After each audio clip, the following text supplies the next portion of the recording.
All kinds of সার্জারিতে incision আছে। Incision দেওয়ার আগে কিছু স্টেপস আছে, সেগুলো আমার এখানে এই লেকচারে নাই।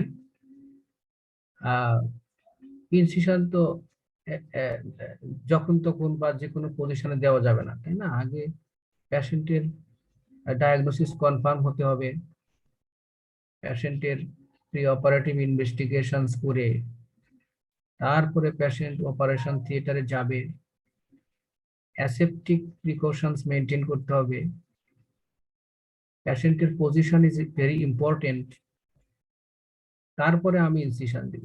তাহলে যদি বলা হয় যে what are the procedures you will maintain before giving an incision, যে কোনো জায়গায় ইনসিশন, তাহলে এসব কথা আসে যেগুলা এই লেকচারে লেখা নাই।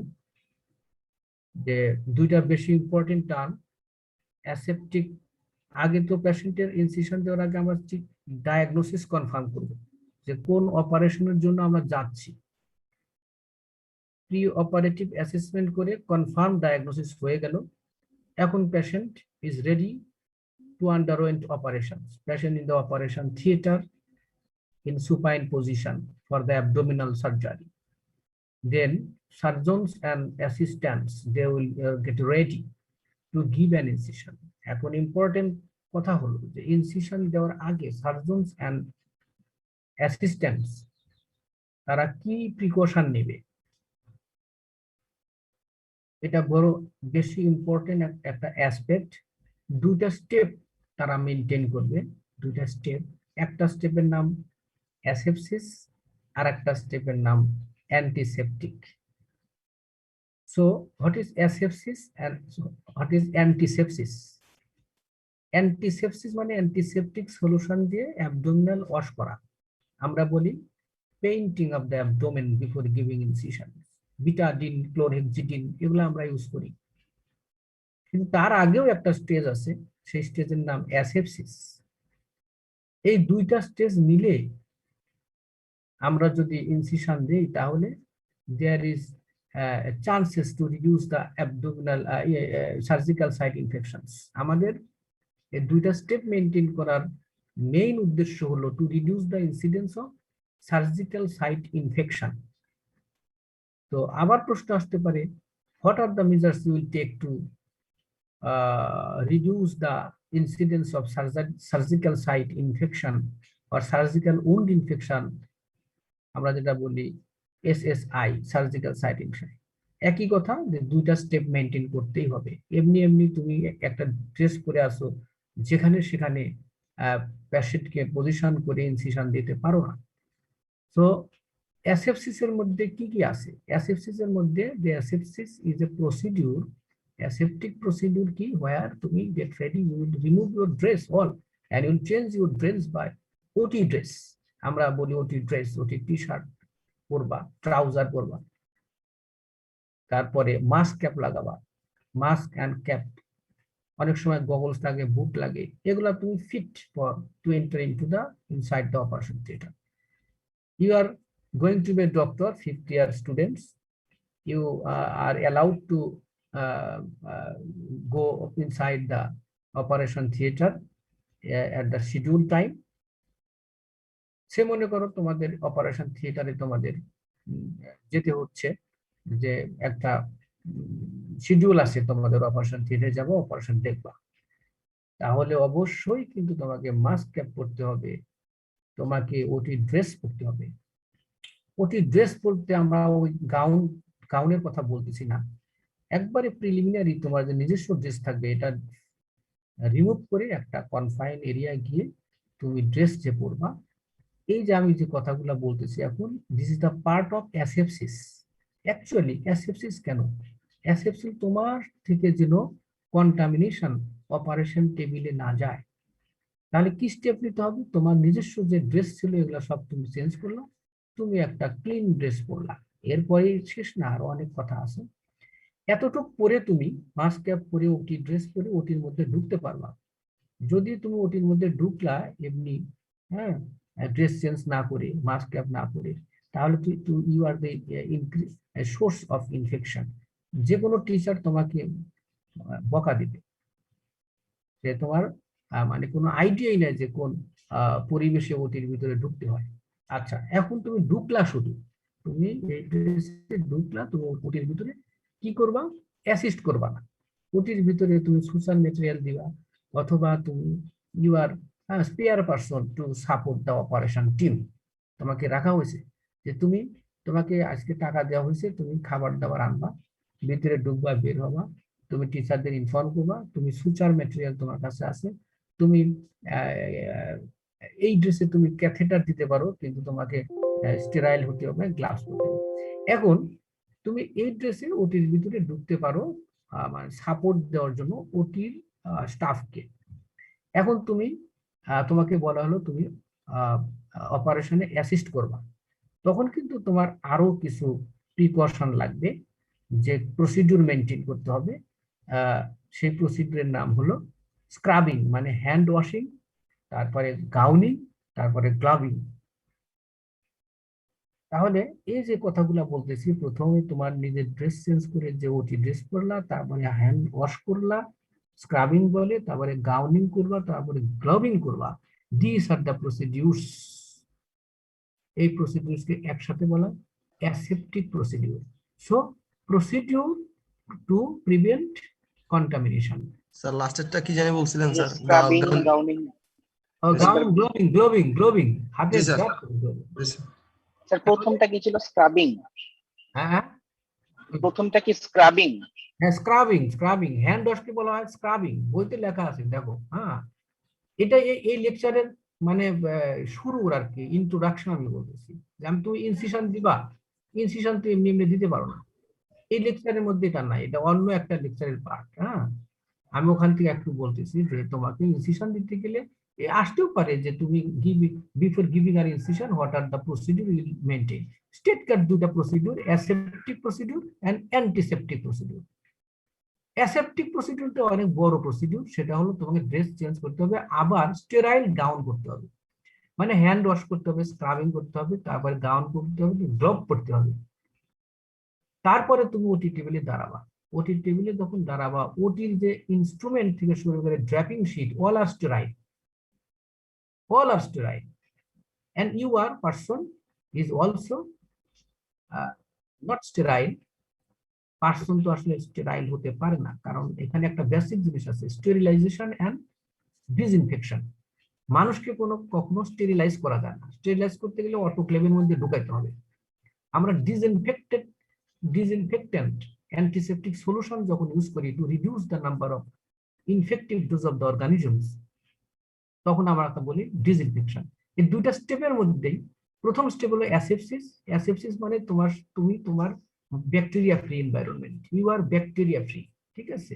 এবং তুমি যেসব ইনস্ট্রুমেন্ট ব্যবহার করবা, তুমি যে ড্র্যাপিং শিট ইউজ করবা, সব স্টেরাইল, এভরিথিং ইজ স্টেরাইল। কিন্তু অপারেশন ফিল্ড যেটা আছে, যেখানে অপারেশন করবা, ইনসিশন দিবা, এই জায়গাটা কিন্তু স্টেরাইল না, কারণ মানুষকে কখনো স্টেরাইল করা যায় না। মানুষকে কি করা যায়? ডিসইনফেক্ট করা যায় by using the antiseptic solution. So sterilization and disinfection, এই দুইটার মধ্যে তো পার্থক্য আছে। স্টেরিলাইজেশন হলো অ্যাবসলিউট টার্ম, যেখানে কোনো অর্গানিজমস এবং স্পোর থাকবে না। সেখানে তো আমরা স্টেরিলাইজেশনের অনেক প্রসিডিউর আছে, এর মধ্যে ইম্পর্টেন্ট প্রসিডিউর আমি তোমার জানো যে অটোক্লেভ, তাছাড়া হিট অনেক কিছু দিতে হয়, যেখানে মানুষকে দেওয়া যাবে না। এখন অপারেশন তুমি প্রিপেয়ার করতে, এখন ইনসিশন দিবা, যে অপারেশন সাইট আছে সেটাকে তো তুমি স্টেরিলাইজ করতে পারবা না, এই জন্য তুমি ডিসইনফেক্টেন্ট ইউজ করবা, অ্যান্টিসেপটিক সলিউশন ইউজ করবা। এই যে অ্যান্টিসেপটিক সলিউশন ইউজ করে যে অপারেটিং এরিয়াটা তুমি ওয়াশ দিলা, এটার নাম হলো অ্যান্টিসেপসিস। দেখো দুইটা টার্ম কিন্তু খুব কাছাকাছি, প্রথমটা হলো অ্যাসেপসিস আর তারপরেটা হলো অ্যান্টিসেপসিস। সো অ্যান্টিসেপসিস ছোট্ট একটা টার্ম, যে using the antiseptic solution I will prepare the operation area to reduce the number of microorganisms. We cannot sterilize the skin, but we can reduce the number of organisms. তাহলে number যদি আমরা organism number reduce করে দেই, তাহলে পেশেন্টের infection হওয়ার chance খুব কম। কারণ হলো পেশেন্টের ওন ইমিউনিটি আছে, এখানে টি সেল, বি সেল, অপশনে তোমার জানে ইমিউন সিস্টেম আছে, 2-4টা অর্গানিজমকে সে ডিস্ট্রয় করবে। তাছাড়াও তুমি প্রোফাইল্যাকটিক অ্যান্টিবায়োটিক্স দিচ্ছ at the time of induction of the patient. যখন তুমি দেখবা, তুমি তো ডাক্তার হবা, কয়েকদিন পর ওটিতে যাবা, তখন দেখবা তুমি যে স্পেয়ার পার্সন যে আছে সে কিন্তু অ্যান্টিবায়োটিক্সটা সিস্টারকে দিল, সিস্টার অ্যান্টিবায়োটিক্স দিলাম, কখন দেবো? At the time of induction, মানে পেশেন্টকে যখন তুমি আন্ডার করলা, আন্ডার জিএ, জেনারেল অ্যানেস্থেসিয়া, তখন তুমি অ্যান্টিবায়োটিক্স দিয়ে দিবা। তাহলে এতগুলা প্রসিডিউর মিলে এখনো শেষ হয়। আরেকটা কথা আছে, সেটা হলো ওটি এনভায়রনমেন্ট। ওটি এনভায়রনমেন্ট শুড বি আইডিয়াল। আমাদের দেশে আইডিয়াল অপারেশন থিয়েটার নাই।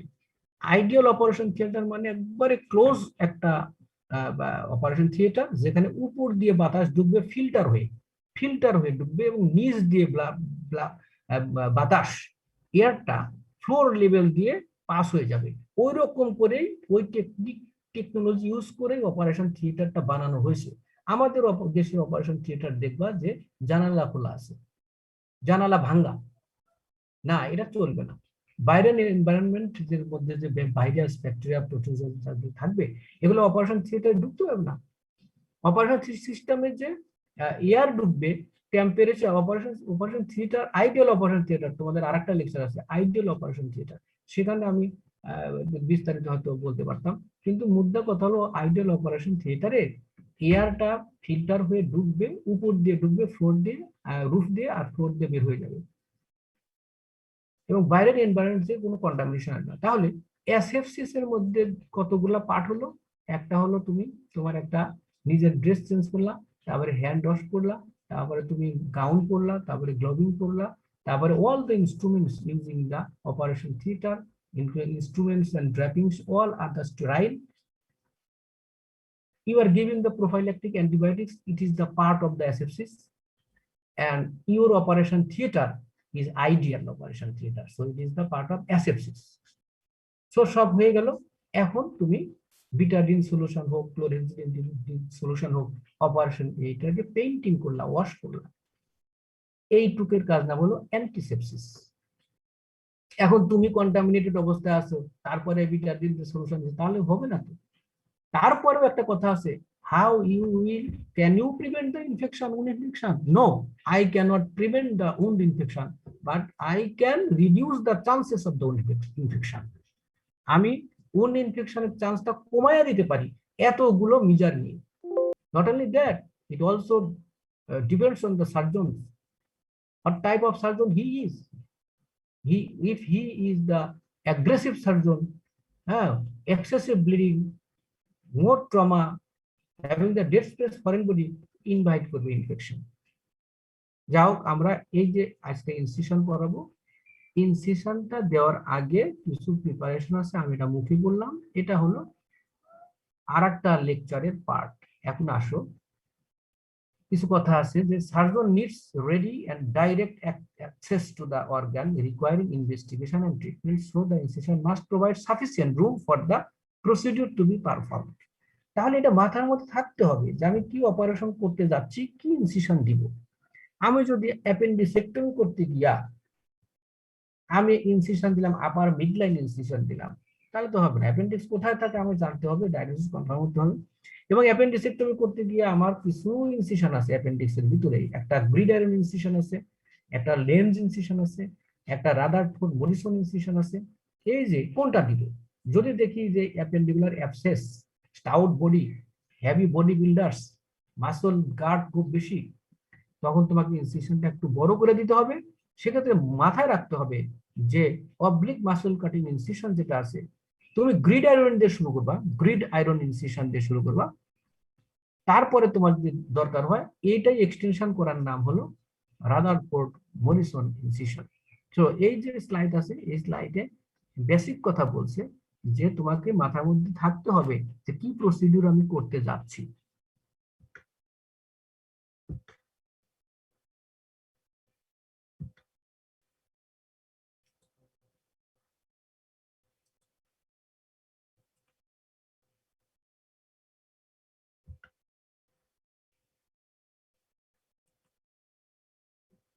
So incision should be capable of easy extension, আমি এমন একটা ইনসিশন দিব যে আমার এক্সটেনশন করা লাগতে পারে, সেটা প্ল্যান করব।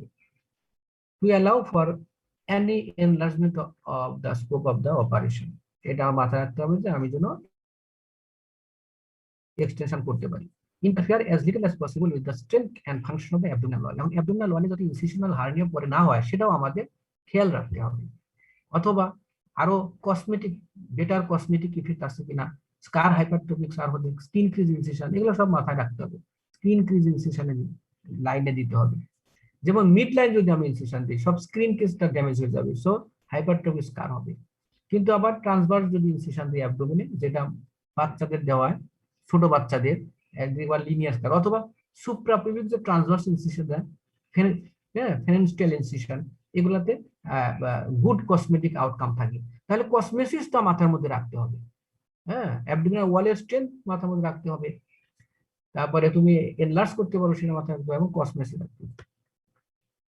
The choice of the incision depend on the type of surgery. কি টাইপ সার্জারি আমরা করতে যাচ্ছি, the organ to be exposed, কোন অর্গান আমি হ্যান্ডেল করতে চাই, whether speed is an important factor. For example, fancy incision is inappropriate if the patient is bleeding to death from intra-abdominal catastrophic hemorrhage. Catastrophic hemorrhage. কিছু surgeon দেখবা এরা surgeon হতে আসছে, কিন্তু সার্জনের তো আসলে ইয়াতে কনফিডেন্স থাকবে, হ্যাঁ, বাঘের মতো। কোন সময় মারাত্মক অ্যাগ্রেসিভ, যে এখনই ওপেন করে তার ব্লিডারটা বন্ধ করতে হবে, স্প্লিনিক রাপচার হয়ে গেছে, কোনো কথা নাই। এখন যদি এরকম ফ্যান্সি তুমি একজন সার্জন হও, ইনসিশন দিব কি দিব না, কাটবো কি কাটবো না, এরকম হলে তো সার্জন হওয়ার দরকারও নাই। মোর কনফিডেন্ট নিয়ে তোমাকে যে কি clinical diagnosis Intra-abdominal haemorrhage, blood manage করো, র্যাপিডলি নিয়ে যাও, সার্জন দ্রুত গাউন পরে এসে লং মিডলাইন ইনসিশন দিয়ে হাত ঢুকিয়ে দিয়ে আগে ব্লিডিংটা কন্ট্রোল করবে, তারপরে দাঁড়ায় থাকবে, ব্লাড চলতে থাকবে, পেশেন্টের রিসাসিটেশন অপারেশন একসাথে হবে। এখন অপারেশন বন্ধ, ব্লিডিং পয়েন্ট আমি ধরে ফেলছি, আমি আর কিচ্ছু করবো না, আমি 10 মিনিট 15 মিনিট ধরে থাকবো, প্রয়োজনে আধা ঘন্টা ধরে থাকবো, পেশেন্ট স্টেবল হবে, ব্লাড পাবে, তারপরে আমরা দেখে ওটা লাইগেট করবো।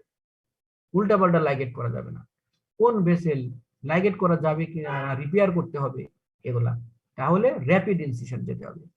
দ্য বিল্ড অফ দ্য অপারেশনের উপরে, পেশেন্টের উপরে নির্ভর করে চয়েস অফ অপারেশন। হ্যাঁ, হেভি ওবেস পেশেন্ট, তার তো ইনসিশনের লাইনটা অনেক বড় হবে, ছোট ইনসিশন দিয়ে তুমি কিচ্ছু পাবে না, it will be very difficult decision. The presence of previous abdominal incisions যদি থাকে একটা জায়গায়, মিডলাইন অপারেশন আগে perforation of the gas containing valve, এরকম ধরনের একটা প্রিভিয়াস সার্জারি হয়ে গেছে, এখন অ্যাবডোমেন ওপেন করব, ইট ইজ ভেরি ডেঞ্জারাস ব্যাপার স্যাপার। যে আমরা জানি যেখানে আগে অপারেশন হয়ে গেছে, তাহলে ইন্ট্রা অ্যাবডোমিনাল কন্টেন্ট, বিশেষ করে বাউল, অ্যাবডোমিনাল ওয়ালের সাথে অ্যাটাচ থাকে, তাহলে তুমি যদি স্কিন ইনসিশন দাও without thinking about the attachment of the underlying structure with beneath the skin, just beneath the skin, and it is inseparable, you will damage the bowel.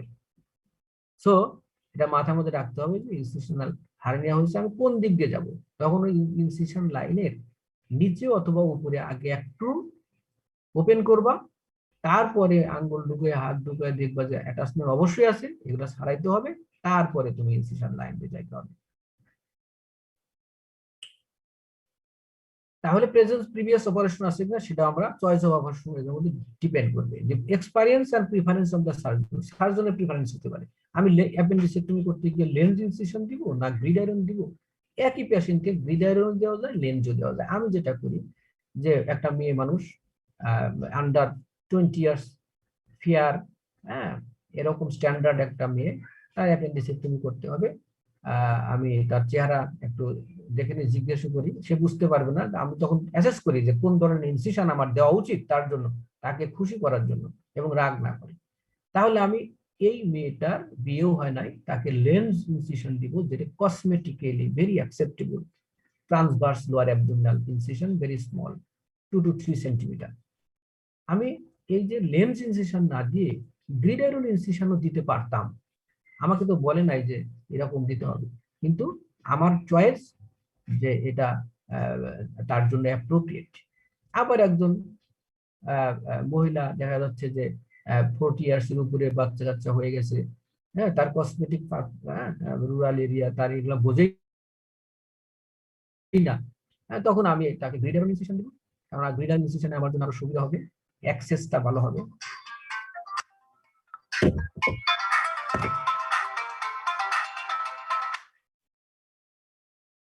Hello, আচ্ছা, incision গুলো দেখো, এগুলো তুমি জানো। হ্যালো, তোমরা কি দেখতে পারতেছো? হ্যালো, জি স্যার। হ্যাঁ, আমি এতক্ষণ কথা বলতেছি, যদি শুনতে না পারো কোনো কারণে, তাহলে তো হবে না। তোমাদের 157 পার্টিসিপেন্ট আছে, অনেকে হয়তো বা 4-5 জন চলে গেছে, ঠিক আছে। স্যার সাউন্ড আর একটু বাড়ানো যাবে স্যার? না, সেটা তো এতক্ষণ পরে বললে কি হয় বলো তো? এটা তো সাউন্ড ঠিক আছে স্যার? আবার বলে না, আমি তো জোরে বলতেছি, না শুনতে পারলে আরো বাড়ায় দিব, অসুবিধা নাই। ফোনটা আগে সাইলেন্ট করি। দেখো তো ইনসিশন গুলা তোমরা যে লেখাও আছে, right subcostal, mid line, mid line আবার upper mid line, lower mid line, মানে আম্বিলিকাসের উপরে হলে আপার মিড লাইন আর নিচে হলে লোয়ার মিড লাইন। তারপরে আছে গ্রিড আয়রন ইনসিশন, দেখো গ্রিড আয়রন ইনসিশন, দেখো 2/3 মিডিয়ালি, 1/3 একটা spino umbilical line, right spino umbilical line, হ্যাঁ, 2/3 মিডিয়াল আর 1/3 ল্যাটারাল। এইখানে আমরা পারপেন্ডিকুলার ইনসিশন দিব ওভার দিস, হ্যাঁ, line. Hello, hello, hello, hello, আচ্ছা, তো এখানে দেখো প্যারামিডিয়ান ইনসিশন, প্যারামিডিয়ান ইনসিশন, এখানে আছে লেফট প্যারামিডিয়ান ইনসিশন। প্যারামিডিয়ান ইনসিশন লেফটে দেওয়া যায়, রাইটেও দেওয়া যায়, প্যারামিডিয়ান সব দিকে, রাইট লেফট আপার আপার লোয়ার সব দিকে হয়। তাহলে mid line, lower mid line incision, এটা লেফট ইনগুলার ইনসিশন আমরা হার্নিয়া অপারেশন করি। আর এই ইনসিশন নাম হলো ফেনেনস্টেল ইনসিশন। এই ফেনেনস্টেল ইনসিশন দিয়ে আমরা সিজার অপারেশন করা হয়, সিজারিয়ান সেকশন অথবা গাইনোকোলজিক্যাল সার্জারি করা হয়। এই লট অফ ইনসিশন আছে, more than dozen of incision আছে, কিন্তু আমরা কয়েকটা ইনসিশন, ইম্পর্টেন্ট যে ইনসিশন গুলা এখানে বলতেছি। রাইট সাবকোস্টাল আর লেফট সাবকোস্টাল যদি একসাথে করে দেওয়া হয়, তাকে বলা হয় রুট অফ ইনসিশন। আমরা সেখানে বড় ধরনের আপার অ্যাবডোমিনাল সার্জারি, যেমন Whipple's operation, pancreatic surgery, biliary surgery, hepatic dissection, এই ক্ষেত্রে আমরা rooftop incision. Nothing. It is the combination of right and left subcostal incision একসাথে, দুইটা ইনসিশন একসাথে দিলে রুফটপ ইনসিশন বলে, ঠিক আছে। তাহলে মিড লাইন, প্যারামিডিয়াল, গ্রিড অ্যান্ড এটা হবে। আচ্ছা, আমরা ছবিটা দেখলে ভালো তোমাদের। আচ্ছা, এ সিরিয়াস ইমার্জেন্সি, যেমন ruptured abdominal aortic aneurysm, closed abdominal injury should be approached through a midline incision because it gives rapid access and can be enlarged to the whole length of the abdomen in a matter of seconds. এটা important, যে কি incision দিব, কি incision দিব। Blunt abdominal trauma আসছে, অথবা পেশেন্টের স্প্লিন rupture হয়েছে, অথবা লিভার রাপচার হয়েছে, তাই না, blunt abdominal injury, left lower ribs fracture আছে, তাহলে তো স্প্লিন ইনজুরি আছে, কোনো কথা নাই। আমরা স্প্লিন যদি রুটিন স্প্লিন সার্জারি করি, তাহলে লেফট সাবকোস্টাল সাধারণত দেই, কিন্তু এখানে লেফট সাবকোস্টাল নেই, অনেক কিছু থাকতে পারে এখানে, স্প্লিন ইনজুরির সাথে বাউল ইনজুরি থাকতে পারে, এজন্য মিড লাইন ইনসিশন দিব আমরা, মিড লাইন। এই মিড লাইন কত, মিড লাইনের শেষ নাই।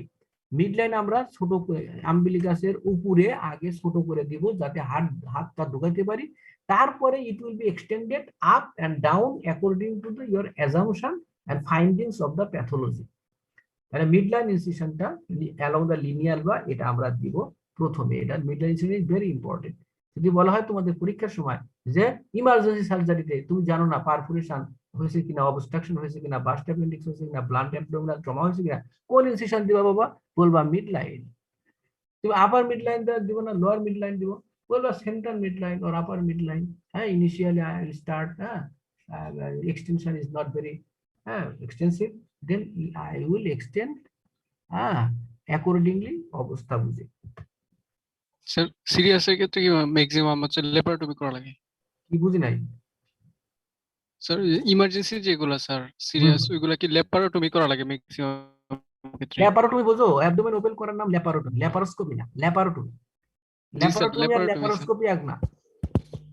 স্যার হ্যাঁ, ল্যাপারোটমি বলছি। ইমার্জেন্সি অপারেশনে তো ল্যাপারোটমি করা হয়। আর কিছু কিছু ল্যাপারোটমি করা হয় যে আমাদের ডায়াগনোসিস কনফার্ম না, এটা কি রেট্রোপেরিটোনিয়াল টিউমার না কি বুঝতে পারতেছি না, but he has suffering from some intraabdominal problem routine, কিন্তু টিউমারের মতো মনে হয়, ইনভেস্টিগেশন কনক্লুসিভ না, সেক্ষেত্রে আমরা এক্সপ্লোরেটরি ল্যাপারোটমি করি, সেক্ষেত্রেও midline incision.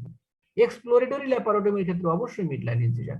Emergency abdominal surgery যেটা কনফার্ম হয় না ডায়াগনোসিস, অথবা ব্লান্ট অ্যাবডোমিনাল ট্রমা, অবশ্যই মিডলাইন ইনসিশন দিতে হবে। এটা লেখা আছে, it may be upper midline incision above the umbilicus or lower midline incision below the umbilicus or whole extent of the midline. Provide good access to the whole abdomen. এটার কি advantage হলো provide whole access, আমি এটা easily extend করতে পারবো উপরে নিচে। এটা যেখানটা আমরা কাটতেছি লিনিয়াল বা অ্যাভাসকুলার, এটা র্যাপিড করা যাবে এই কারণে, আমি যখন এটা ইনসিশন দিব লিনিয়াল বা কাটবো পর্যন্ত যাবো, এক ফোঁটা ব্লিডিং ও হবে না। তাহলে র্যাপিড করতেছি, ব্লিডিং ও হচ্ছে না, আমার র্যাপিড দরকার, পেশেন্ট মারা যাচ্ছে ব্লিডিং এ, তাহলে মিড লাইন ইনসিশন দিব। এই mid line incision through the lineal বা, হ্যাঁ প্রথমে অনেক বড় দিব না। Provide good access to the whole abdomen. The lineal বা may be divided from Giffey sternum to symphysis pubis according to the requirement. কোনো সমস্যা নাই, তবে ব্লাডার ইনজুরি হতে পারে, নিচের দিকে খেয়াল রাখতে হবে। Usually shorter incision is made and only extended if necessary. প্রথমে শর্ট দিব, তারপরে এটা বাড়াবো, ঠিক আছে? এগুলা importance of the midline incision. Indication কখন করব? Primary exposure of the any part of the abdominal cavity. যদি আমরা অ্যাবডোমিনাল ক্যাভিটির মধ্যে কি হচ্ছে জানি না, ডায়াগনোসিস কনফার্ম না, তাহলে আমরা প্রথমে প্রাইমারি এক্সপোজার হিসাবে এই ইনসিশনটা দিব। প্রথমে মিডলাইন দেব, তারপরে উপরে নিচের দিকে। ইভেন তুমি মিডলাইন দিয়ে তো গড়বাড়ারও করতে পারবা, পলিসিস্টেক্টমি করতে পারবা, মিডলাইন দিয়ে তুমি অ্যাপেন্ডিসেক্টমি করতে পারবা, হ্যাঁ হয়তো বড় করতে হবে। All operation is possible but may be difficult. তো আগে যদি ডায়াগনোসিস কনফার্ম না হয়, তাহলে it is better to give midline first.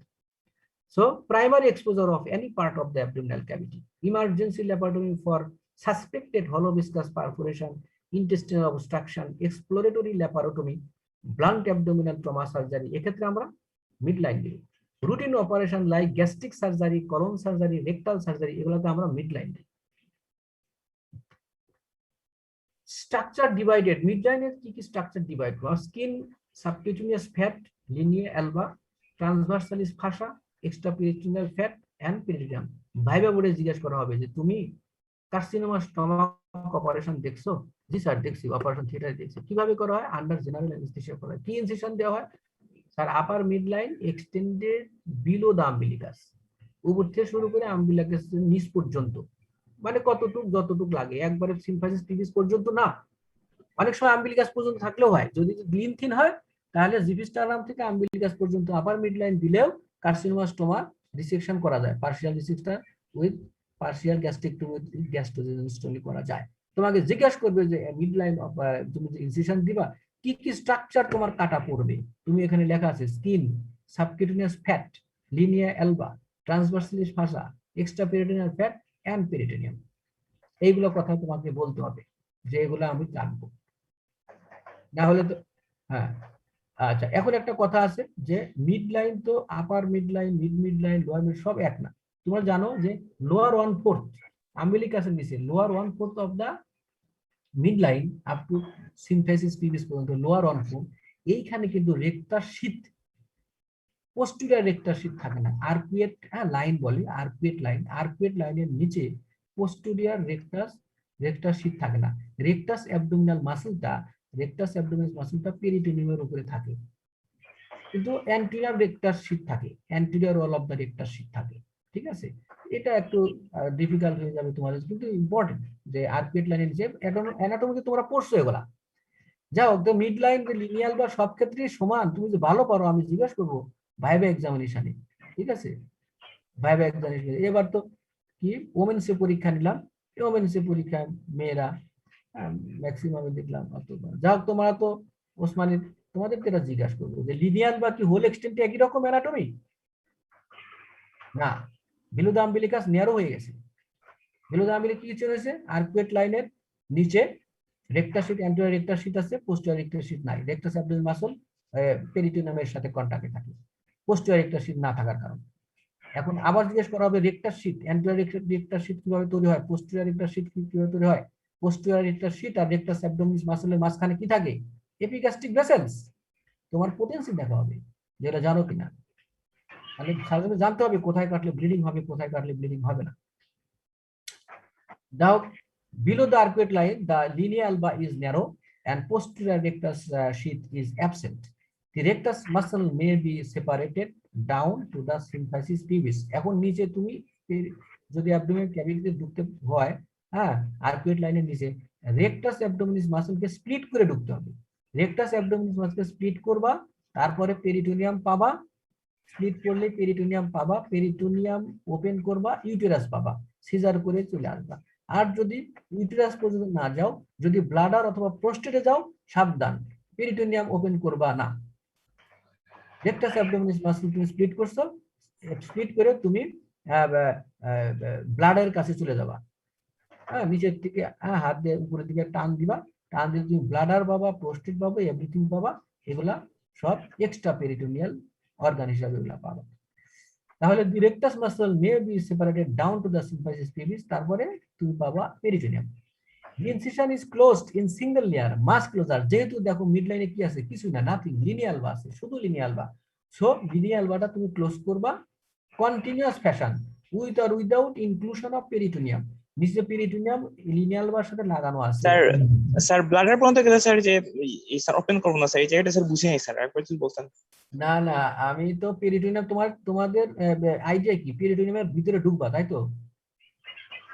Idea হলো অ্যাবডোমিনাল ক্যাভিটিতে ঢুকতে গেলে পেরিটোনিয়াম ওপেন করতে হবে না? জি স্যার। হ্যাঁ হ্যাঁ, তাহলে লোয়ার অ্যাবডোমিনের কথা বলতেছি, লোয়ার সুপ্রাপেবিক বলতেছি। তুমি যদি ব্লাডারের স্টোন অপারেশন করতে চাও, অনেক বড় ব্লাডার স্টোন হয়েছে, ব্লাডার হ্যান্ডেল করতে চাও, অথবা প্রোস্টেট অপারেশন করতে চাও, তাহলে তো পেরিটোনিয়ামের মধ্যে ঢোকার দরকার নাই। পেরিটোনিয়ামের ভিতরে ঢোকার দরকার আছে আচ্ছা, রেট্রোপেরিটোনিয়ামের জন্য। হ্যাঁ স্যার রেট্রোপেরিটোনিয়ামের জন্য স্যার। হ্যাঁ, পেরিটোনিয়ামের মধ্যে ঢোকার দরকার নাই। তুমি রেক্টাস অ্যাবডোমিনালিস মাসলটা স্প্লিট করলেই পেরিটোনিয়াম পাবা। এই পেরিটোনিয়ামটা হাত দিয়ে টান দিয়ে উপরের দিকে তুলবা, একটু তুললেই তুমি নিচে ব্লাডার পাবা, প্রোস্টেট পাবা। তুমি অ্যাবডোমিনাল ক্যাভিটির মধ্যে যাওয়ার দরকার নাই। ব্লাডারে হাত দিয়ে দেখবা, যদি ক্যাথেটার থাকে, ক্যাথেটার বেলুনটা পাবা, বেলুনটা ফুলা বেলুন পাবা, অথবা ক্যাথেটার না দেওয়া থাকলে যদি স্টোন থাকে, স্টোন পাবা। তো তখন ব্লাডার ইনসিশন দিয়ে স্টোন বের করে চলে আসবা, তুমি তো পেরিটোনিয়াল ক্যাভিটির মধ্যে ঢোকার দরকার নেই। আচ্ছা যাও, আমি মিডলাইন ইনসিশন, অনেকে এগুলো বুঝবে না, তুমি যাও। তাহলে এই যে মিডলাইন ইনসিশন আমি ক্লোজ করব কিভাবে? ক্লোজটা সিঙ্গেল লেয়ার কন্টিনিউয়াস, সাবধান মনে রাখো, সিঙ্গেল লেয়ার কন্টিনিউয়াস। কিন্তু এখানে যে সুচার ম্যাটেরিয়ালটা ইউজ করবা, যেহেতু সিঙ্গেল ডাবল লেয়ার না, সিঙ্গেল লেয়ার, এই জন্য তোমার যে সুচার ম্যাটেরিয়ালের স্ট্রেংথ থাকতে হবে, ভেরি স্ট্রং থাকতে হবে। সেক্ষেত্রে তুমি প্রোলিন দিয়ে এই কাজটা করবা, প্রোলিন অথবা পলিডাইঅক্সিনন। এ লেখা আছে যে কত জিরো দিবা, এগুলা পরীক্ষা দেওয়া হবে যদি জানো। তাহলে লিনিয়াল বা ক্লোজ করবা, সাথে আন্ডারলাইং পেরিটোনিয়াম তুমি এর সাথে দিতেও পারো, নাও দিতে পারো। কারণ যদি পেরিটোনিয়াম এর সাথে ধরো, হ্যাঁ, অসুবিধা নাই। আবার যদি নাও ধরো, পেরিটোনিয়াম একাই এটা S2S হিল হয়ে যাবে, কারণ পেরিটোনিয়াম তো লিনিয়াল বার সাথে অ্যাটাচড আছে। শুধু লিনিয়াল বাটা আমাদের টার্গেট। তো লিনিয়াল বাটা তুমি ক্লোজ করলা, পেরিটোনিয়াম ধরলেও হবে, না ধরলেও হবে, না ধরলেও পেরিটোনিয়াম এটা হিল হয়ে যাবে, 2S মিল হয়ে যাবে। তাহলে কি সুচার দিবা? দিবা যে প্রোলিন অথবা ওই যেখানে মোনোফিলামেন্ট নাইলন। মোনোফিলামেন্ট নাইলন হলো প্রোলিন অর পলিডাইঅক্সিনন, PDS। হ্যাঁ, এগুলা নন অ্যাবজর্বেবল, অথবা শেষেরটা হলো ডিলেড অ্যাবজর্বেবল। তাহলে যেহেতু সিঙ্গেল লেয়ার দিচ্ছ, তাহলে সুতাটা দেখো মোটা, 1 অথবা 1-0, এবং সুতাটার ক্রাইটেরিয়া কিরকম? Very strong. হ্যাঁ, মোনোফিলামেন্ট নাইলন অথবা পলিডাইঅক্সিনন। আবার তুমি বলছো যে এই মিডলাইন যে এখানে রিলেটিভলি অ্যাভাস্কুলার, লিনিয়াল বাটা রিলেটিভলি অ্যাভাস্কুলার, তাহলে কি এটা হিল হতে তো সময় লাগবে এবং এটা ডিসরাপশনের চান্স অনেক বেশি। এই জন্য অবশ্যই প্রোলিন দিয়ে মিডলাইন ক্লোজ করা উচিত। কিন্তু আমরা অনেক সময় ওই যে ভিক্রিল দিয়ে করি, পলিডাইঅক্সিন অথবা ভিক্রিল দিয়ে করি, কারণ এটাও আবার অ্যাবজর্ব হতে অনেক সময় লাগে। অ্যাবজর্বেবল, বাট অ্যাবজর্বেবল অনেক সময় লাগে, 3 মাস সময় লাগে। স্যার তাহলে হচ্ছে কি নন অ্যাবজর্বেবল সুচার ইউজ করতে হবে না স্যার প্রোলিন মনোফিলামেন্ট? বুঝছো তো, মাথার মধ্যে ঢুকছে তো যে কেন করব, কারণ এটা বললা রিলেটিভলি অ্যাভাসকুলার লিনিয়াল বা, জি স্যার। হ্যাঁ, আবার একটা লেয়ার দিচ্ছ, তাহলে chance of incisional hernia. G sir. এক সময় এসব সুচার ম্যাটেরিয়াল ছিল না, শুধু ক্যাটগার্ড ছিল। আমি আসতেছি একটু পরে, এই যে 80 দশকে শুধু ক্যাটগার্ড ছিল, আর কিচ্ছু ছিল না। হ্যাঁ, তখন কি করছে, এগুলো ছিল না। তাহলে তখন আচ্ছা, advantage of the mid line incision, provide good access, can be extended easily, quickly to make and তাহলে ইজিলি এটা করা যেতে পারে, ইজিলি ক্লোজ করা যেতে পারে। তাহলে ইজিলি এটা তৈরিও করা যেতে পারে, অ্যাক্সেস করা যেতে পারে, আবার ক্লোজও করা যায় ইজিলি এবং কুইকলি। হ্যাঁ, এবং এটা ইজি হিমোস্ট্যাসিস মানে কি, মানে হিমোরেজ হয় না, 2-1 ফোঁটা আসতে পারে, হিমোস্ট্যাসিস ডিফিকাল্ট না হলেও কন্ট্রোল করা। ফিউয়ার লেয়ার্স ডিভাইডেড, হ্যাঁ, ওইখানে তো ফিউয়ার লেয়ার্স। আমি যদি বলি যে লিনিয়াল বা কি দ্বারা তৈরি হয়েছে, লিনিয়াল বা তো একটা fused part of the aponeursis of the external oblique aponeursis, external oblique aponeursis, anterior lamina of internal oblique aponeursis, posterior lamina of internal oblique aponeursis, and transversus abdominis muscle। হ্যাঁ, এইগুলা ফিউজ হয়ে তো মিড লাইনে লিনিয়াল বা হয়েছে। তার নিচে থাকে ফাসা ট্রান্সভার্সালিস, এক্সট্রাপেরিনেটাল টিস্যু, এগুলো তোমাকে এই যে অ্যানাটমি যে পড়ছো, এগুলাকে তোমাকে রিক্যাপ করতে হবে। হ্যাঁ, সারা জীবনই এটা করতে হবে, সার্জারি করতে চাইলে তো করতেই হবে। তাহলে ডিসঅ্যাডভান্টেজ কি, the incision crosses natural skin creases. দেখো স্কিন ক্রিজ যেটা আছে, ন্যাচারাল স্কিন ক্রিজ, তুমি যদি বসে একটু সামনের দিকে ঝোঁকো, দেখবা ভাঁজ হয়, স্কিনটা যেরকম ভাঁজ হবে, এই ভাঁজকে বলা হয় স্কিন ক্রিজ। এই স্কিন ক্রিজের ভিতর দিয়ে যদি ইনসিশন দাও, তাহলে কসমেটিক্যালি বেটার আউটকাম হয়। ইনসিশন দেখা যায় না, দেখা যাবে যে ইনসিশন লাইনটা দেখা যাচ্ছে না, এবং এই যে টেনশনটা তোমার দেখা যাচ্ছে যে স্কিনের যে টেনশনটা, হ্যাঁ, স্কিনের টেনশন এখানে এত টেনশন পড়তেছে না, ঠিক আছে। এই জন্য এটা যেহেতু ভার্টিক্যাল ইনসিশন, সব স্কিন ক্রিজকে ডিভাইড করবে, তাহলে এখানে হাইপারট্রফি স্কার হবে, কেলয়েড স্কার হবে, কসমেটিক্যালি আনএক্সেপশনাল, হ্যাঁ, স্কার হবে, এবং উন্ড ডেহিসেন্সের চান্স বেশি যদি পোলিন দিয়ে না দাও, অথবা হিলিং হচ্ছে না, পেশেন্ট কন্ডিশন ইজ ভেরি, হ্যাঁ, ক্যাটেকটিক পেশেন্ট, অনেক কথা আছে। তাহলে ইনসিশনাল হার্নিয়া হতে পারে, মে কজ ব্লাডার ইনজুরি। তাহলে একটা কথা যে নিচের দিকে যদি এক্সটেনশন করি, তাহলে ব্লাডার ইনজুরি হতে পারে। এগুলো ডিসঅ্যাডভান্টেজ, অনেক ডিসঅ্যাডভান্টেজ, অ্যাডভান্টেজ বেশি, ডিসঅ্যাডভান্টেজ কম। ডিসঅ্যাডভান্টেজও দেখা যাচ্ছে আছে। যাও, এখন দেখো আবার এখানে আসলো যে তোমাদের একটা রিক্যাপ করার জন্য, ক্রস সেকশন অফ অ্যাবডোমিনাল ওয়াল। এই লাইন যদি আমরা চিন্তা করি, এই যে লাইনটা, এটা লিনিয়াল বার। দেখো লিনিয়াল বার মধ্যে কি কি আছে তোমরা জানো, যে এইখান থেকে যদি আমরা চিন্তা করি এক্সটার্নাল অবলিক অ্যাপোনেউরোসিস, আর এইখানে আমরা যদি চিন্তা করি anterior lamina of internal oblique, হ্যাঁ, তারপরে তার পিছনে থাকে পোস্টেরিয়র ল্যামিনা ইন্টারনাল অবলিক, তারপরে ট্রান্সভার্সাস অ্যাবডোমিনাস মাসল। তো এইখানে এই যে সাদাটা দেখা যাবে ফাসা ট্রান্সভার্সালিস, ইকুইটোরিয়াল ফ্যাট, এগুলো। সো এটা তোমরা জানো, তোমরা এটা মাথায় রাখতে হবে, সার্জন রাখবে। আচ্ছা, প্যারামিডিয়ান ইনসিশন এবার আসো। এটা মিড লাইন ইনসিশন, আর এটা প্যারামিডিয়ান ইনসিশন। প্যারামিডিয়ান ইনসিশনটা আগে খুব বেশি দেওয়া হতো। আগে ইনসিশন অফ চয়েস ছিল প্যারামিডিয়ান, যখন এই প্রোলিন এবং ভিক্রিল পিডিএস ছিল না, এই যে এরকম স্ট্রং সুচার ম্যাটেরিয়াল ছিল না, শুধু ছিল ক্যাটগার্ড, হ্যাঁ, তখন ইনসিশন হার্নিয়া বেশি হতো, তখন সব প্যারামিডিয়ান ইনসিশন দেওয়া হতো। আমরা যদি প্যারামিডিয়ান ইনসিশন দেই, দেখো মিড লাইন থেকে 1.5 সেন্টিমিটার টু 2 সেন্টিমিটার ল্যাটারালি যদি আমরা প্যারামিডিয়ান ইনসিশন দেই, তাহলে কি কি কাটতে হবে? অ্যান্টেরিয়র রেক্টাস শীট কাটতে হবে। আগেরটা কিন্তু মিড লাইনে কোনো আমরা রেক্টাস শীট পাই নাই। মিড লাইন ইনসিশনে শুধু লিনিয়াল বা পাইছি, স্কিন সাবকিউটাস টিস্যু লিনিয়াল বা, স্কিন সাবকিউটাস টিস্যু এন্ড লিনিয়াল বা আমরা ওখানে পাইছি। অনেকে চ্যাট করছে এখানে, আমি এটা চ্যাট আমি দেখতে চাই না, কারণ সময় নাই, সময় খুব কম, এই জন্য সময় নষ্ট করতে চাচ্ছি না। যাও, এখানে প্যারামিডিয়ান যে ইনসিশন আছে, তাহলে বেসিক জিনিস মিডলাইন ইনসিশন আর প্যারামিডিয়ান ইনসিশনের মধ্যে বেসিক ডিফারেন্স হলো মিডলাইন ইনসিশনে আমরা লিনিয়ার বা শুধু কাটবো ইনসিশন করব, আর প্যারামিডিয়ান ইনসিশন তোমার যাইতে হবে রেক্টাস শীট, অ্যান্টিরিয়র রেক্টাস শীটকে ডিভিশন করতে হবে, রেক্টাস অ্যাবডোমিনাস মাসলকে স্প্লিট করতে হবে, তারপরে পোস্টেরিয়র রেক্টাস শীট, যে পোস্টেরিয়র রেক্টাস শীট দেখো এখানে, দেখো এখানে আমি যদি দেখাই তাহলে প্যারামিডিয়ান, এখান দিয়ে আমরা ইনসিশন দেবো প্যারামিডিয়ান। হ্যাঁ, এখানে তো শুধু রেক্টাস লিনিয়ার বা কাটছে, প্যারামিডিয়ান এখান দিয়ে কাটতে গেলে skin, subcutaneous tissue, anterior rectus sheath and rectus abdominis muscle split করব posterior rectus sheath and preperitoneal fascia, fat এবং আচ্ছা, তাহলে দেখো আমরা যখন ক্লোজ করব তখন অ্যান্টিরিয়র রেক্টাস শীট ক্লোজ করব, পোস্টেরিয়র রেক্টাস শীট ক্লোজ করব, আর মাঝখানে থাকবে রেক্টাস অ্যাবডোমিনাস মাসল। এই রেক্টাস অ্যাবডোমিনাস মাসল একটা মেশিনের মতো কাজ করবে। হ্যাঁ, তাহলে আমরা কিন্তু ক্লোজ করলাম ক্যাটগার্ড দিয়ে। অনেক আগের কথা বলতেছি, আজকে থেকে 40 বছর আগের কথা, 50 বছর আগের কথা বলতেছি। সেটা হলো যখন বিক্রিল বা প্রোলিন ছিল না, তখন আমরা এখান থেকে ইনসিশন, রাইট প্যারামিডিয়ান ইনসিশন দেওয়ার কারণটা কি?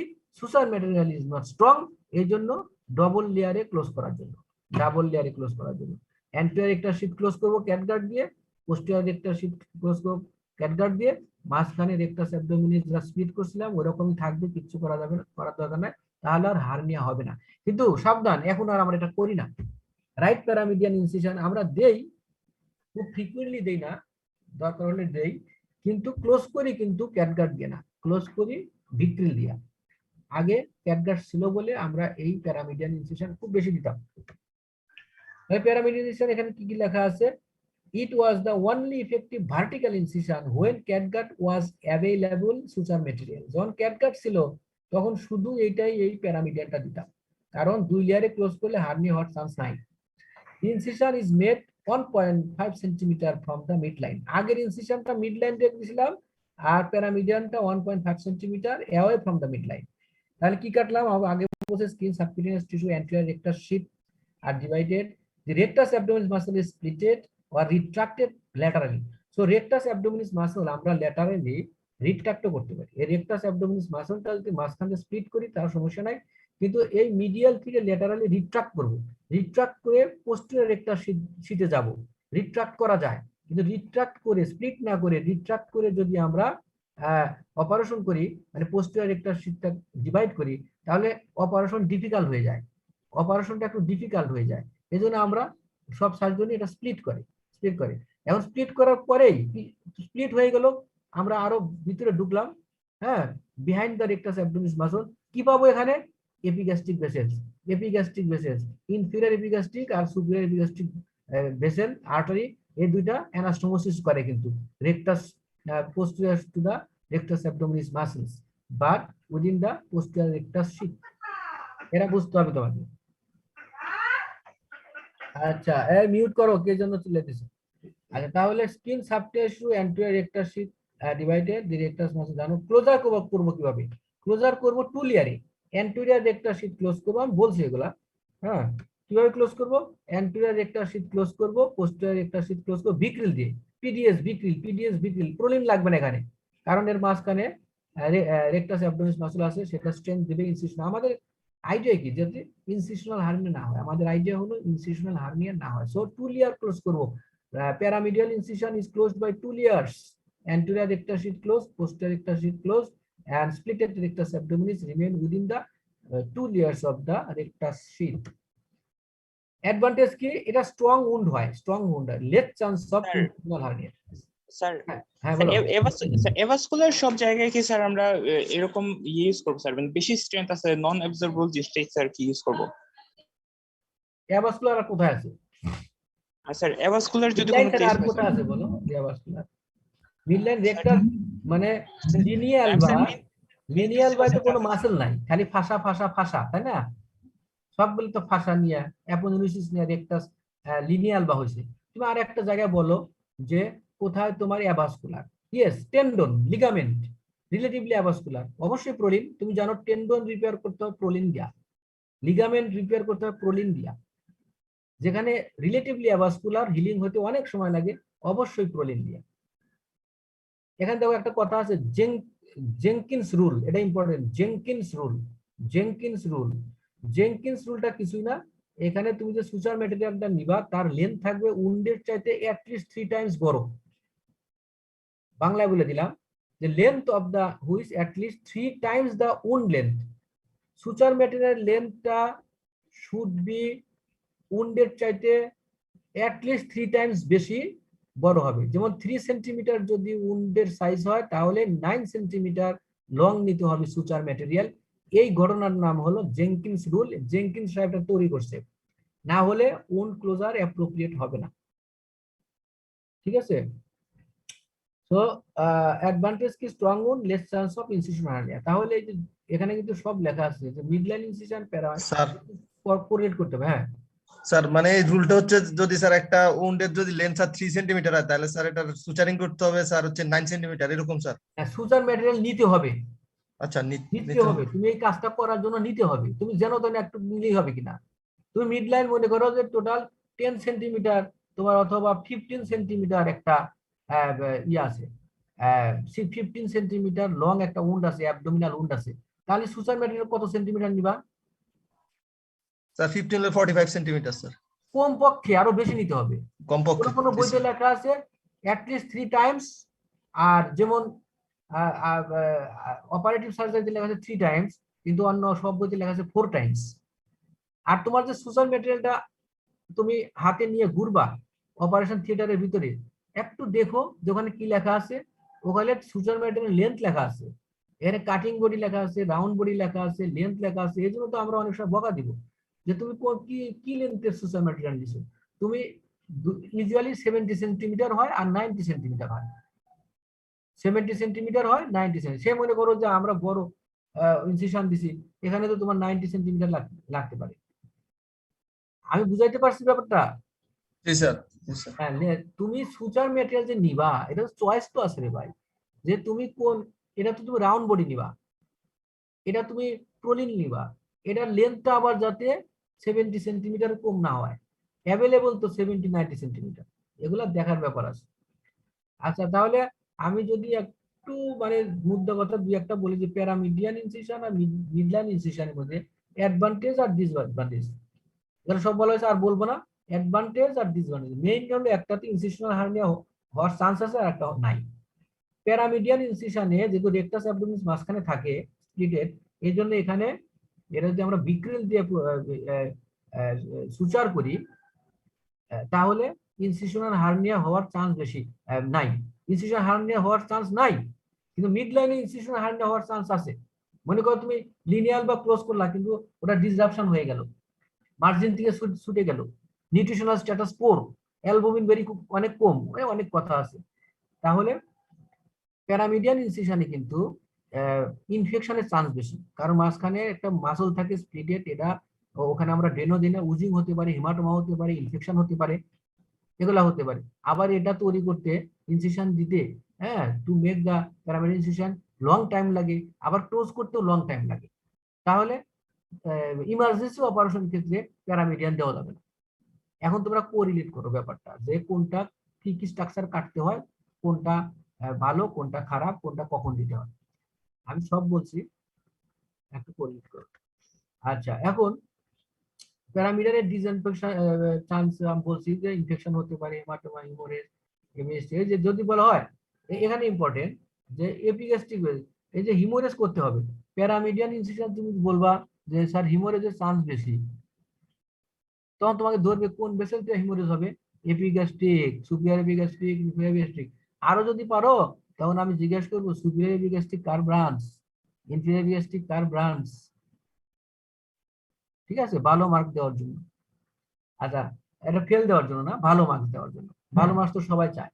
নট প্র্যাকটিসড ওয়াইডলি, প্যারামিডিয়ানটা not practised widely because of non absorbable and delayed absorbable suture materials are available nowadays. খালি প্যারামিডিয়ান আমরা এখন দিব না বেশি, কারণ এটা ইনফেকশনের চান্স বেশি এবং স্কার হতে পারে। হ্যাঁ, তারপরে এটা তৈরি করা মানে to make paramedian incision and close সময় লাগে। যেহেতু এখন সুচার ম্যাটেরিয়াল অ্যাভেলেবল আসছে, হ্যাঁ, ডিলেড অ্যাবজর্বেবল সুচার হ্যাঁ, নন অ্যাবজর্বেবল সুচার আসছে, এই জন্য আমরা এই জিনিসটা করলাম। না বুঝলে কথা বলো। দেখো এফিকাসিটি কার্ড দেখাচ্ছে, এটা এর উপরে লেখা আছে, পরীক্ষা ধরতে পারে internal memory artery. Superior epigastric artery is the branch of internal memory artery. এটা রেক্টার শীতের ভিতরে থাকে। প্যারামিডিয়ান ইনসিশন দিলে এটা এনকাউন্টার হয়, এখানটা ব্লিডিং হয়, দেখতে হবে। আর inferior epigastric artery external iliac artery branch. এটা পারলে তো অনার্স মার্ক পাবা। হ্যাঁ, সে সব পারে, পসিবল। আচ্ছা, আর এখানে এ পর্যন্ত যা বললাম তার মধ্যে প্রশ্নগুলো এরকমই যে অ্যাবডোমিনাল ইনসিশন কি কি আছে, নামগুলা বলবা। ইমার্জেন্সি অপারেশনে যখন ডায়াগনোসিস কনফার্ম হয় নাই, কোন ইনসিশন দিবা, মিড লাইন। হ্যাঁ, মিড লাইনের অ্যাডভান্টেজ কি, ডিসঅ্যাডভান্টেজ কি, কোন সুচার দিয়ে ইয়া করবা, ক্লোজ করবা, কয়টা লেয়ারে ক্লোজ করবা। এবার আসো subcostal Kocher's incision gives excellent access for open biliary surgery in the obese patient with a wide coastal subcostal angle. মুদ্রা কথা হলো, এটা মনে রাখতে হবে, সাবকোস্টাল ইনসিশনটা ককার্স ইনসিশন নামে পরিচিত। ককার্স ইনসিশন, এই ইনসিশনটা দেওয়া হয় cholecystectomy operation, open cholecystectomy, gall bladder surgery, biliary surgery, cholecystectomy or choledocholithotomy, mind it, biliary সার্জারির জন্য ককার্স ইনসিশন দেওয়া হয়। However, this incision has no advantage over the quicker and easier to perform upper midline incision. তাহলে যদি patient লিনথিন হয়, তাহলে আমরা যে ইনসিশনটা আপার মিডলাইন ইনসিশন, এখানে কোনো রেকটাস অ্যাবডোমিনালিস মাসল কাটতে হয় না, এটা দিয়েও গল ব্লাডার অপারেশন করা যায়। তবে তোমরা শেখো যে গল ব্লাডার অপারেশন ইনসিশন নাম হলো ককার্স ইনসিশন আর রাইট সাবকোস্টাল ইনসিশন, আর কিছু বলার দরকার নেই। মিডলাইন দিয়ে করা যায়, আপার মিডলাইন হ্যাঁ করা যায় লিনথিন পেশেন্টের ক্ষেত্রে। দুইটি কোনটা ভালো? আপার মিডলাইন ভালো, কারণ এখানে তো রেকটাস অ্যাবডোমিনালিস মাসল কাটতে হয় না। Subcostal Kocher's rectus abdominalis muscle কাটতে হবে। তাও এখানে তোমার শিখলা যে gall bladder surgery, biliary surgery, choledocholithotomy আর কোলিসিস্টেকটমি করার জন্য আমরা রাইট সাবকোস্টাল ইনসিশন, এর নাম ককার্স ইনসিশন দিব, আর কোনো কথা নেই। এখন আসো ককার্স ইনসিশন সম্বন্ধে details. The Kocher incision is usually perform on the right side, for example biliary surgery ক্ষেত্রে, but may be perform on the left side. ওই যে পরীক্ষার সময় ধরা হবে যে ককার্স ইনসিশন কি শুধু রাইটে দেওয়া হয়? না স্যার, লেফটে দেওয়া হয় ফর ইলেকটিভ স্প্লেনেক্টমি। যখন আমাদের স্প্লেনেক্টমি করা দরকার, পেশেন্টের থ্যালাসেমিয়া ছিল, সারা জীবনই ব্লাড নিতে নিতে blood blood blood hypersplenism, splenomegaly, spleen আমরা ফালাই দিব, তখন আমরা লেফট সাবকোস্টাল ইনসিশন দিব। এত কথা নয়, লেফট সাবকোস্টাল ইনসিশন দেওয়া হয় ডিউরিং স্প্লেনেক্টমি। যদি বলে কোন স্প্লেনেক্টমি, রুটিন না ইলেকটিভ, মানে ইমার্জেন্সি, ইমার্জেন্সিতে না, ইমার্জেন্সিতে মিডলাইন সবসময়, ইলেকটিভ স্প্লেনেক্টমিতে লেফট সাবকোস্টাল দেওয়া হয়। ওর দা টু, ওই যে লেফট এন্ড রাইট আবার বলছে যেখানে যে লেফট এন্ড রাইট দুইটা একসাথে জয়েন করে যে ইনসিশন দেওয়া হয়, সেক্ষেত্রে তার নাম হলো রুফটপ ইনসিশন। তখন আর দুইটা ককার্স মিলে হয় rooftop incision. Left Kocher's right Kocher's join করে দিলে তার নাম হয় রুফটপ ইনসিশন। এই ইনসিশনটা আমাদের লাগে হুইপুল সেপারেশন, হেপাটিক সার্জারি, হ্যাঁ, প্যানক্রিয়াটিক সার্জারি, হুইপুল লাগে। The skin incision starts in the midline 3 cm below the coastal margin. হ্যাঁ, তাহলে মিডলাইন থেকে কিন্তু কোস্টাল মার্জিন লেভেলের থেকে নিচে। The incision is about 12 cm. যদি ককার্স ইনসিশন কত, about 10 to 12 cm লম্বা, হ্যাঁ, লং, হ্যাঁ। Subject of average size and build, এটা ডিপেন্ড করে যে পেশেন্টের বডি বিল্ড কেমন। বডি বিল্ড যদি দেখা যাচ্ছে লিনথিন, এটা 6 to 8 সেন্টিমিটার হবে। যদি মোটা হয় আরো বেশি হবে। তাহলে এটা মিড লাইন থেকে শুরু হবে, কিন্তু কোস্টাল মার্জিন, এটা কোস্টাল মার্জিন থেকে নিচে, mid line 3 centimetre below the costal, এটা ইম্পর্টেন্ট। সাবকোস্টাল কতটুকু নিচে? কোস্টাল মার্জিন থেকে 3 সেন্টিমিটার নিচে, কিন্তু মিডিয়াল এন্ডটা থাকবে মিড লাইনে। আর ল্যাটারাল এন্ডটা কোথায় যাবে ঠিক নাই। 8 সেন্টিমিটার হলে কোথায় যাবে, 5 সেন্টিমিটার হলে কোথাও মিড লাইনে মিডিয়াল এন্ডটা থাকবে। হ্যাঁ, এটা 12 সেন্টিমিটার হতে পারে, 8 সেন্টিমিটার হতে পারে। After dividing skin and subcutaneous fat, the anterior rectal sheet is divided along with the line of incision.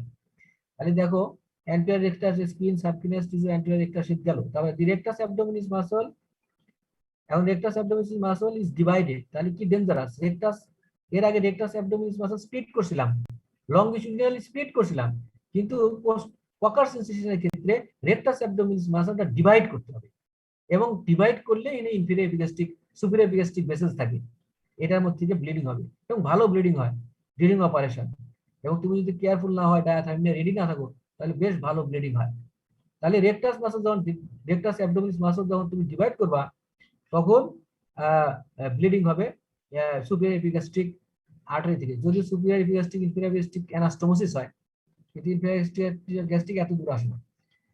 So using the diaphragm to control the branches of the superior epigastric vessels, যেটা আমরা সব সময় করি diaphragm দিয়ে। তোমরা যখন assist করবে আমাদের সাথে ডাক্তার হওয়ার পরে, তখন দেখবা যে এখানে ব্লিডিং হবে।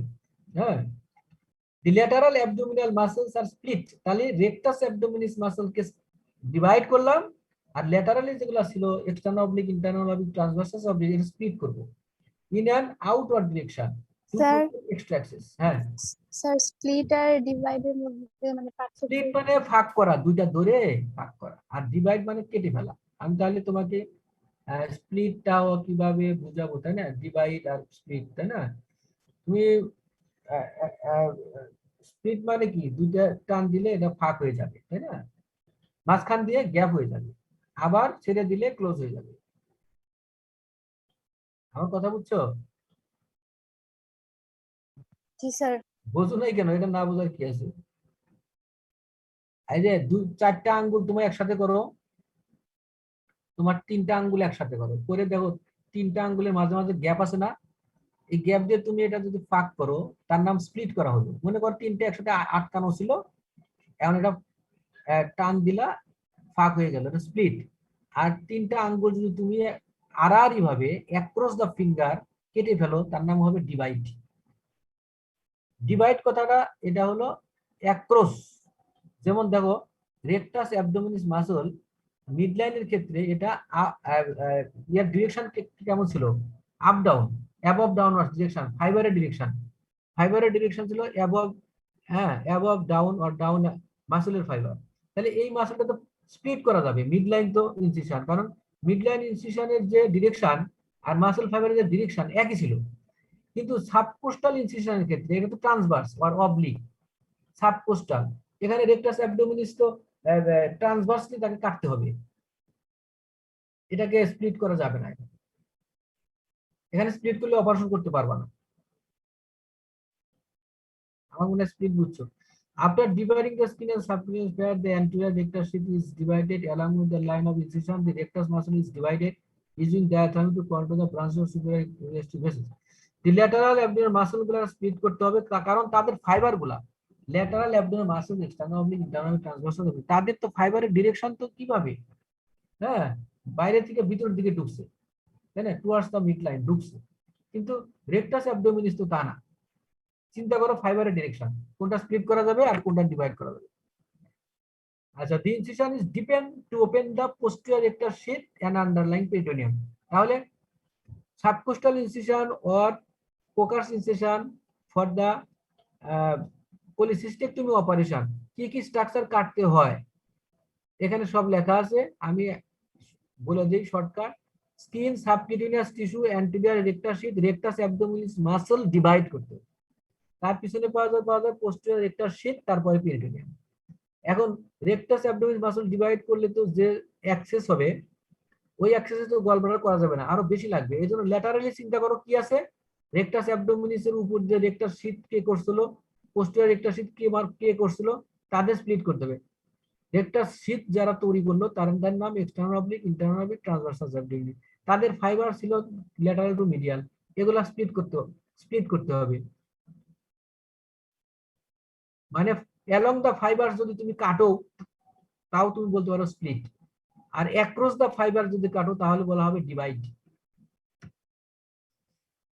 দি rectus muscle divided transversely is not so, যে ডিভাইড করলাম ককার্স ইনসিশনে গলব্লাডার করার জন্য, এটা কিন্তু ট্রান্সভার্সলি ডিভাইড করার পরে এটা আমরা আবার সুচার দিয়ে দুই মাথায় আমরা স্টিচ করি না, এই কথা এখানে বলা হয়েছে। স্টিচ করার দরকার নাই, কারণ অ্যান্টেরিয়র রেক্টাস শীট ক্লোজ করলে আর পোস্টেরিয়র রেক্টাস শীট ক্লোজ করলে দুইটা মাথা একা একাই লেগে যাবে। তোমরা বুঝতেছো কিনা জানি না, যাও। The rectus muscle divided transversely is not sutured in closing the incision. Rectus abdominis close করা হয় ককার্স ইনসিশনে না, অ্যান্টেরিয়র রেক্টাস শীট ক্লোজ করা হয়, পোস্টেরিয়র রেক্টাস শীট ক্লোজ করা হয়, দুইটা শীটের মাঝখানে। স্যার মাসেল কি নিজে নিজে হিলিং হয়ে যাবে?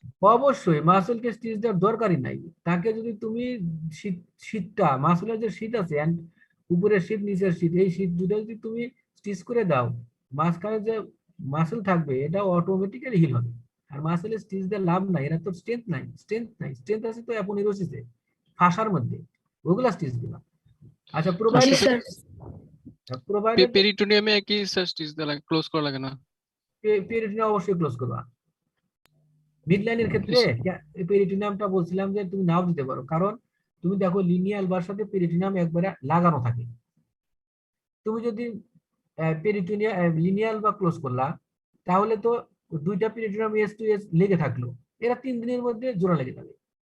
আচ্ছা ঠিক আছে বাবা, তুমি পেরিটোনিয়াম ক্লোজ করবা, মাস ক্লোজার লিনিয়াল বা পেরিটোনিয়াম সহ মেরে দিবা, কোনো সমস্যা নেই। কিন্তু কনফিডেন্স থাকলে, বুদ্ধি থাকলে যে পেরিটোনিয়াম তুমি মাঝে মধ্যে দিলা, মাঝে মধ্যে দিলা না, সারা পড়লো, যেটা কাছে আছে দিলা, দূরে থাকলে টাইম এনে দেওয়ার দরকার নেই, এরাই এন্ড টু এন্ড একাই।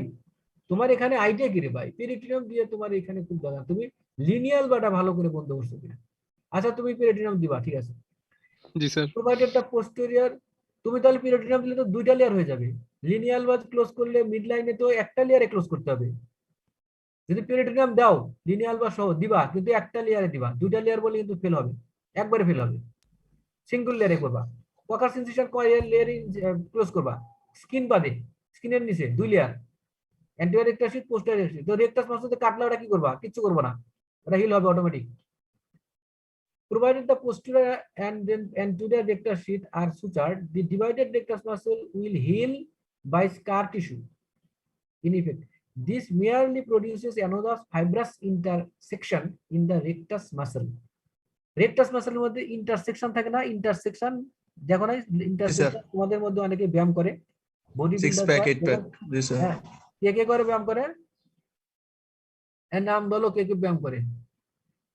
আচ্ছা, যারা ব্যায়াম করে, এক্সারসাইজ, জিম করে, ঠিক আছে, তাদের মাসলটা দেখবা, সে তোমাদের দেখাবে পেটটা টাইট করে যে ইন্টারসেকশন, 6 প্যাক, হ্যাঁ ইন্টারসেকশন।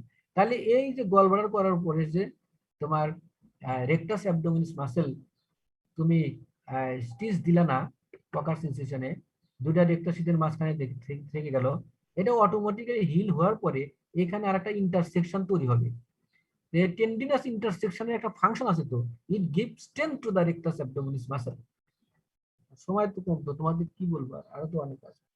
ইনসিশন করে দিচ্ছি আমরা, এখন বাজে হলো 1টা বেশি বাজছে, অনেক লোকজন চলে গেছে, 160 ছিল 137 হয়ে গেছে।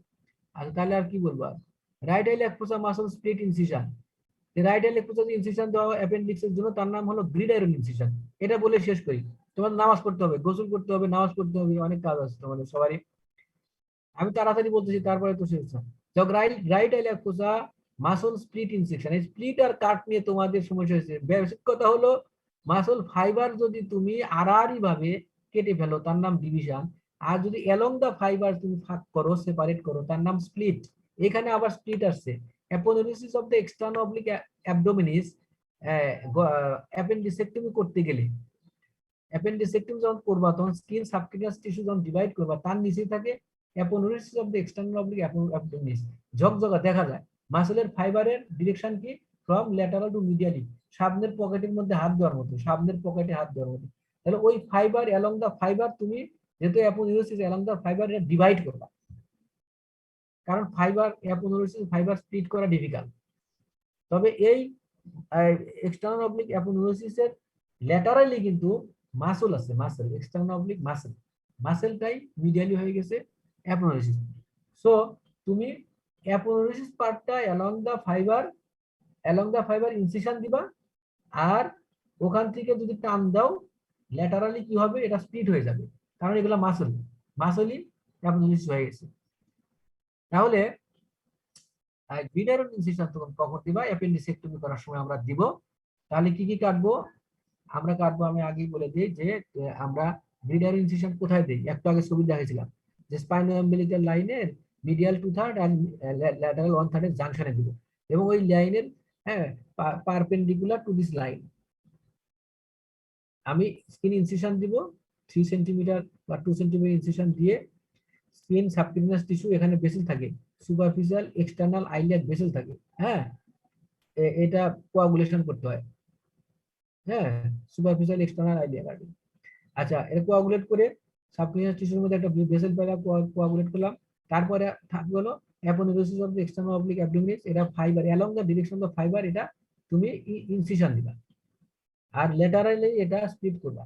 আচ্ছা ইনসিশন দেওয়ার পরে যখন এটা ওপেন করলাম, নিচে আছে ইন্টারনাল অবলিক অ্যাবডোমিনালিস, এই ইন্টারনাল অবলিক অ্যাবডোমিনালিস আর ট্রান্সভার্সাল অ্যাবডোমিনালিস মাসলের ফাইবার এরা মোটামুটি হরাইজন্টাল, মাসলের যে উপরে কভারিংটা আছে, হ্যাঁ তোমরা জানো যে এপিমাইসিয়াম, হ্যাঁ এন্ডোমাইসিয়াম, পেরিমাইসিয়াম, হ্যাঁ এই কভারিংটা শুধু একটু ইনসিশন দিবা, দিয়ে পুরো মাসলটা স্প্লিট করবা, আঙ্গুল ঢুকাইয়া স্প্লিট করবা, স্প্লিট করলেই নিচে পাওয়া যাবে তোমার কি স্প্লিট করলা, ইন্টারনাল অবলিক আর ট্রান্সভার্সাল অ্যাবডোমিনালিস স্প্লিট করলা, তাহলে অ্যাপোনেউরোসিস অফ এক্সটার্নাল অবলিক অ্যাবডোমিনালিস তুমি ডিভাইড করলা অ্যালং দ্য ফাইবার,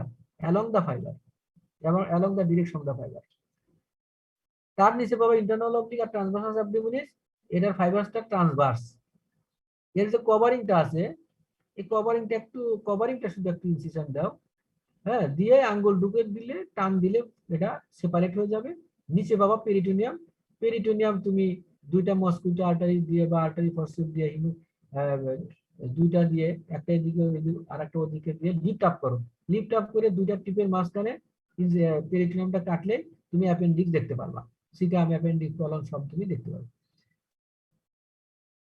তাহলে এখানে কি আছে, the right iliac fossa muscle split incision in the incision of the choice of appendicectomy, incision of choice of নাম ছিল gridiron incision, সোজা কথা gridiron incision, the external oblique aponeurosis is divided along the line of the fibers and the internal oblique transversus abdominal muscles are split along their length. There is no postoperative weakening of the abdominal wall because of the muscles are cut, no muscle cut across. Appendicectomy করতে কোনো muscle কাটা হয় না, এই জন্য উইকেনিং হবে না। wound dehiscence and incisional hernia are virtually unknown if this incision is performed correctly, তাহলে wound dehiscence হবে।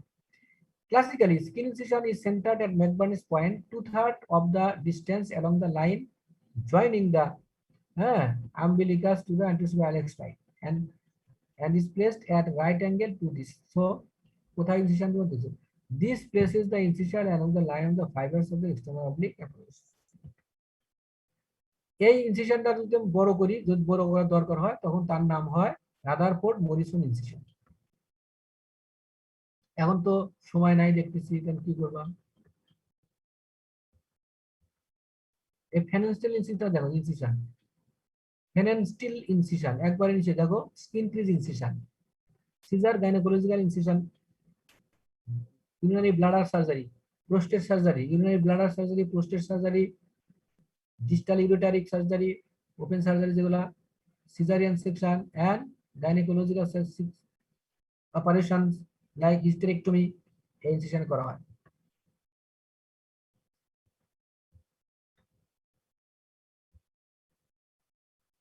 সময় শেষ, অনেকগুলো ছবি দেখতে পারলাম না, তাহলে থ্যাংক ইউ অল, ভালো থাকো। আসসালামু আলাইকুম স্যার। ওয়ালাইকুম আসসালাম।